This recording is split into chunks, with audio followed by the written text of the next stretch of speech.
So who really won the presidential debate today? It's hard to say, to be honest. I think Donald Trump performed as well as expected. It was typical theatrical Trump. But Kamala Harris was perhaps a little better than expected. She managed to avoid descending into word salads, which we know are her specialty. And for the most part, she managed to avoid going down the rabbit holes in which Trump tried to lead her. But that's because the whole thing was essentially pre-prepared.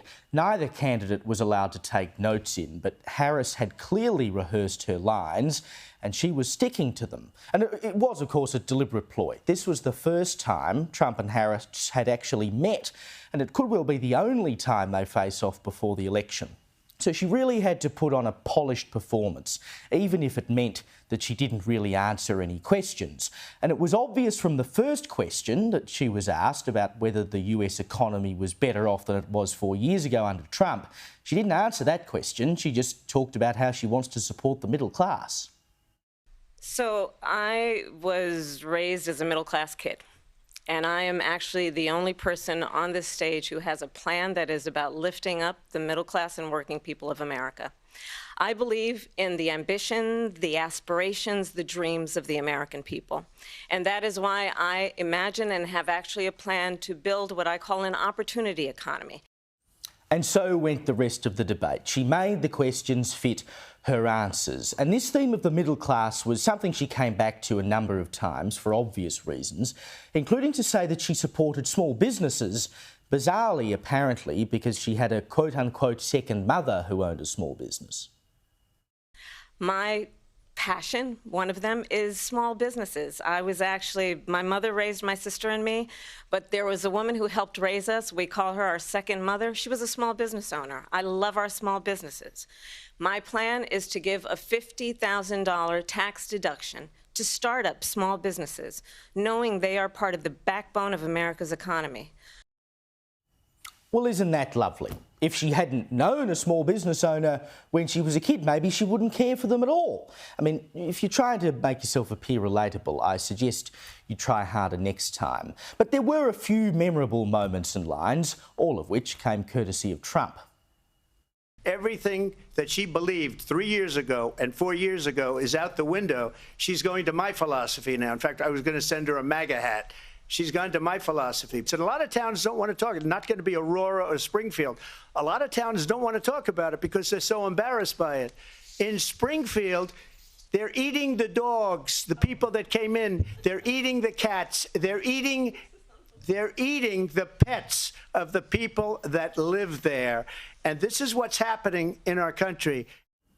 Perhaps Harris is the real winner because she managed to get through the debate without really stumbling, which was something many weren't sure she'd be able to do. She's proven herself able to survive in the rough and tumble of a debate with Trump. And she clearly thinks she did all right, but not quite good enough.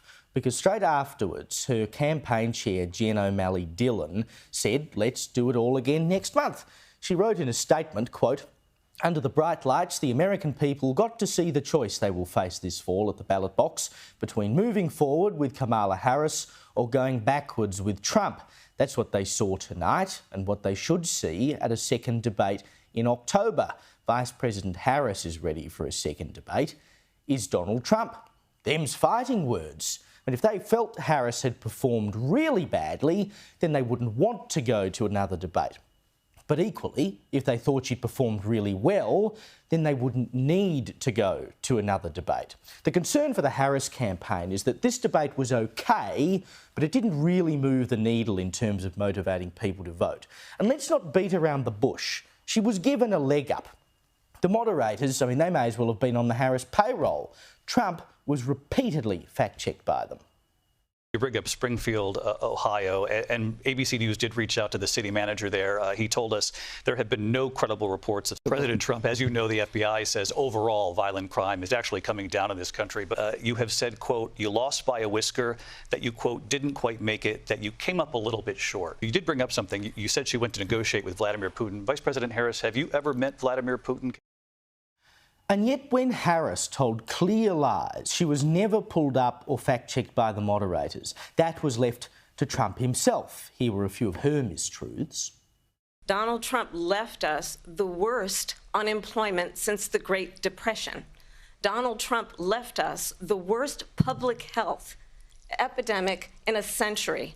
Donald Trump left us the worst attack on our democracy since the Civil War.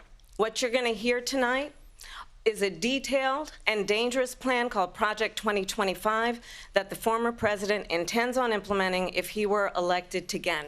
If Donald Trump were to be reelected, he will sign a national abortion ban. Understand, in his Project 2025, there would be a national abortion, a monitor that would be monitoring your pregnancies, your miscarriages. It is well known that he said of Putin that he can do whatever the hell he wants and go into Ukraine. It is well known that he said when Russia went into Ukraine, it was brilliant. It is well known he exchanged love letters with Kim Jong-un. And as of today, there is not one member of the United States military who is in active duty in a combat zone in any war zone around the world, the first time this century. Every one of those was wrong. So let me do what the ABC moderators couldn't. Trump did not leave the worst unemployment rate since the Great Depression. It hit 14.8% in April 2020 at the height of COVID restrictions, which was the worst since the Great Depression. But it was down to 6.4% by the time he left office. Real wages, by the way, were up 8.4%. Project 2025 has nothing to do with Trump, and he has previously publicly distanced himself from it. But Harris linked him to it multiple times, and the moderators said nothing. Trump has never supported a national abortion ban. In fact, he said in April that he would not support national laws and that it should be left to the states. There is no evidence that Trump ever encouraged Putin to invade Ukraine. He's repeatedly said it would never have happened on his watch, and his first order of business as president would be to end the war. And he never sent love letters to Kim Jong-un. He made sarcastic comments at a campaign rally that they quote-unquote fell in love after meeting. As for the claim that not one member of the US military is in an active combat zone, combat zones aren't just places where you're currently waging war. The US has thousands of troops stationed in the Middle East where there is very much conflict going on, and US bases have been repeatedly attacked, including one in Jordan, where 3 troops died and more than 30 were injured in January. But she wasn't pulled up once. Harris and much of the media will claim that she won today, but much like her 26-minute CNN interview, it was on friendly territory. She might want to be careful what she wishes for asking for another debate, because it might not be so cruisy next time, and she won't be able to roll out the same rehearsed lines a second time round. But my favourite moment of all today was when Trump gave her a dose of her own medicine. She was big on defund the police. In Minnesota, she went out. Wait a minute, I'm talking now. If you don't mind, please. Does that sound familiar?